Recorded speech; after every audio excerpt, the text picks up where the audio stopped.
Most people think MBA interviews are about knowledge. They are not. I gave my GIM PI yesterday and here's the truth. They are not checking your knowledge. They are checking how clearly you can think under the pressure situation. So, if you have your interviews coming up, this video might save you from embarrassing yourselves. For context, I have completed my bachelor's degree in commerce from Dr. Hari Singh Kaur University.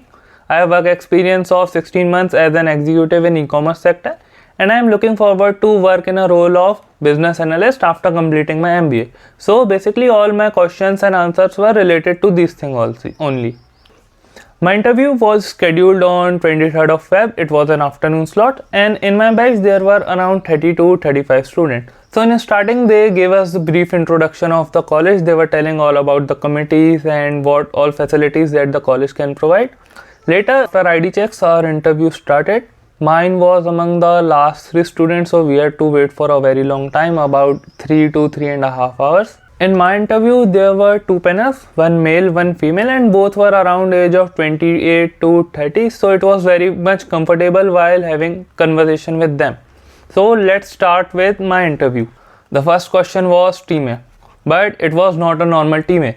They gave me instructions to tell me something specific, tell me something different that is not mentioned in your CV. And I think मैंने उस answer को justify नहीं किया. क्यों? क्योंकि मैं उस question के लिए प्रिपेयर नहीं था. आंसर मेरा सही था, मुझे पता है मुझे उस बारे में क्या बोलना है, बट वो क्वेश्चन सबसे पहले आ गया, मैं उस बारे में प्रिपेयर नहीं था. सो ऐसी सिचुएशंस में आपको क्या करना है? ट्राई कि आप अपनी क्वालिटीज़ के बारे में बताने की कोशिश करें. मैंने क्या किया था, मेरे को अब स्टार्ट तो करना था, चुप तो रह नहीं सकता था, तो मैंने थोड़ा बहुत अपने वर्क एक्स से रिलेटेड बता दिया. मैंने ग्रेजुएशन का भी बता दिया. अगर मुझे दोबारा मौका मिलता है, ये क्वेश्चन पूछा जाता है, तो मैं इस बारे में कैसे आंसर दूंगा? तो मेरा आंसर सिंपल है. I would like to describe my self as a person who is driven by growth, who loves taking risk, and for that reason I would like to pursue MBA. Why? Because I want to increase my risk taking capacity and my ability to reduce my risk as much as possible. So ये मेरी personality को describe कर रहा है, जो कि मेरे CV में ऐसा कोई पॉइंट था नहीं. आप भी ऐसे ट्राई कीजिएगा कि आप अपनी थोड़े पर्सनालिटी ट्रेट्स को बताएं, ना कि आप अपना वर्क एक्स से रिलेटेड बताते रहे, क्योंकि ये सब आपके CV में मेंशन होता ही है पहले से. उनको जानना है कि आप क्या है, आपके बारे में जानना चाहते हैं वो. सो अपने बारे में डिस्क्राइब करने की कोशिश कीजिएगा. Second question. So this was a very interesting case. While we were given introduction of GIM, there was one of the faculty member who was also taking interview. He introduced us like in the interviews we will have conversation. हम आपसे बात करने बैठे हैं, हम आपको grill करने यहाँ नहीं है, हम लोग एक प्रॉपर नॉर्मल कन्वर्सेशन करेंगे. और सभी के इंटरव्यूज़ में बहुत अच्छे हुआ, उन्होंने बहुत अच्छे से बात की आप लोगों से. ऐसा नहीं है कि वो आपको दबाने बैठे हैं. तो उन्होंने पहले ही बता दिया, आपने जो भी मेंशन किया, आपने जो भी अपना बताओगे काम आपने किया हुआ, हम आपसे उससे रिलेटेड पूछेंगे. तो वर्क एक्स वालों से सबसे उसी से रिलेटेड पूछा. अब ये है कि जो जिसने वर्क एक्स मेंशन किया और उसको अपने वर्क के बारे में नहीं पता है, तो इवेंचुअली उनसे अकेट्स के बारे में पूछा गया. बट नहीं, मेरे साथ अच्छा हुआ, मुझे मेरे वर्क एक्स से रिलेटेड सब पता था, क्योंकि मैं अपना वर्क एक्स थ्रू आउट बहुत टाइम से करता रहा और मैंने बहुत एकदम बेसिक से अपने काम में ध्यान दिया था. तो मेरा तो बहुत वर्क एक्स से रिलेटेड सब अच्छा गया. तो सेकंड क्वेश्चन था मेरा वर्क एक्स से रिलेटेड.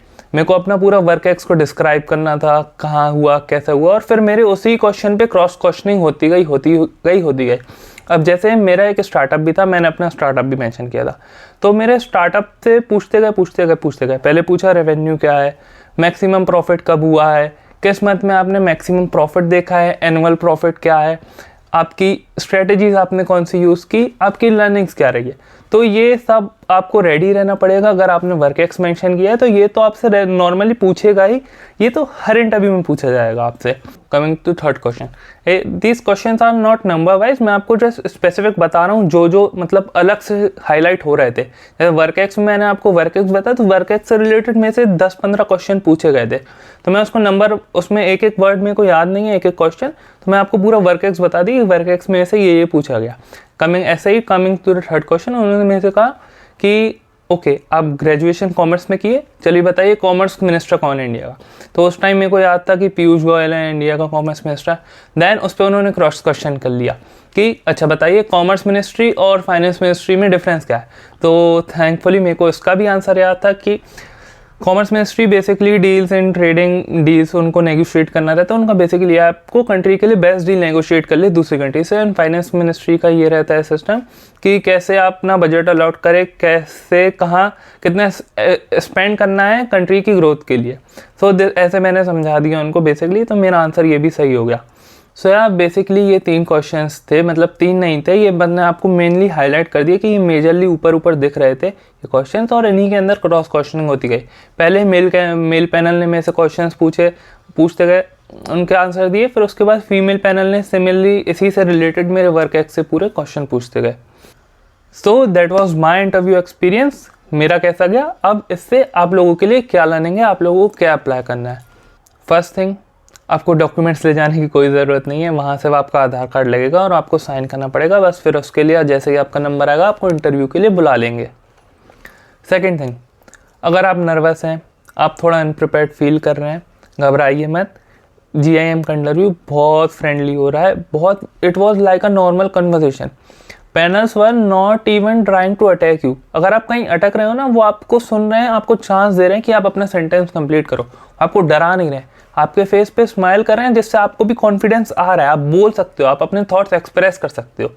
मैं 2-3 बार अटका, बट वो इतने फ्रेंडली थे कि फ्रेंडली मतलब ऐसा नहीं कि फॉर्मली, वो आपको चांस दे रहे थे कि आप अपना पूरा अच्छे से एक्सप्लेन कर सको। तो आप घबराइए मत, आपको पूरा चांस मिलेगा। सेकेंडली, अगर आप जिस भी फील्ड से हैं, अगर आप AI से हैं, मतलब टेक बैकग्राउंड से, आपसे AI के बारे में पूछा जाएगा, अपना बैकग्राउंड पूरा प्रिपेयर कीजिए। फ्रेशर से आप तो आपको एकेडमिक्स करना ही पड़ेगा, उस चीज़ में आपको डन रहना ही पड़ेगा, उसका कोई चांस नहीं है। हाँ, जो कि वर्क एक्स वाले हैं और उनका एकेडमिक्स वीक है, जैसे कि मेरा वर्क एक्स था बट मेरा अकेड्स बहुत वीक था, मेरे को अकेड्स के बारे में अच्छे से प्रिपेयर नहीं है, तो वो आपके अकेड्स पे टारगेट नहीं करेंगे अनटिल एंड अनलेस आप उनको चांस दोगे। आप अपने वर्क एक्स के बारे में इतना आप खींचते जाइए ना, आप अपना इंटरव्यू पूरा वर्क एक्स के बारे में ले जाइए, वो सिर्फ आपसे वर्क एक्स के बारे में बात करेंगे। आप जिस साइड अपना इंटरव्यू खींचेंगे, आपसे वो उसी बारे में बात करेंगे, आपसे वो एकेडमिक्स के बारे में पूछना भी नहीं चाहते। मेरे से तो एक भी ऐसा सिचुएशन नहीं आया कि उन्होंने मेरे से एकेडमिक्स की बात की, क्योंकि मेरे पास था, मैं अपने वर्क एक्स के बारे में इतना बोल सकता था। सिमिलरली वो बाकी मेरा एक फ्रेंड था, उससे टेक बैकग्राउंड का था, तो उससे सब कुछ AI से रिलेटेड पूछ लिया। अभी AI समिट हुआ है, ये हुआ है, सब ये पूछा जाएगा। थर्ड थिंग, बजट प्रिपेयर करके रखिएगा। बजट इज़ वन थिंग जो सबको प्रिपेयर करके ही रखना चाहिए। बजट बहुत इंपॉर्टेंट है, वो आपसे किसी भी इंटरव्यू में आप जाए, कैसा भी हो, आपसे पूछ सकते हैं, क्योंकि बजट हर फील्ड से रिलेटेड रहता है।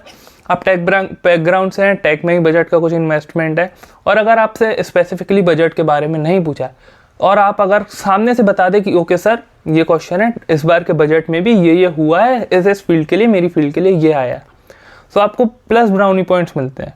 So yeah guys, that was all from my side for my GIM interview experience. I have shared all the details that were required. आपको क्या क्या डॉक्यूमेंट्स ले जाने हैं, मेरा इंटरव्यू कैसा रहा और आपके लिए इससे क्या लर्निंग है। सो अगर आपको ये वीडियो अच्छी लगे तो प्लीज़ वीडियो को लाइक करें, चैनल को सब्सक्राइब करें, एंड अगर आप चाहते हैं कि मैं किसी पर्टिकुलर चीज़ के लिए वीडियो बनाऊं तो आप बिल्कुल कमेंट कीजिए, मैं उस चीज़ पे वीडियो बना लूँगा।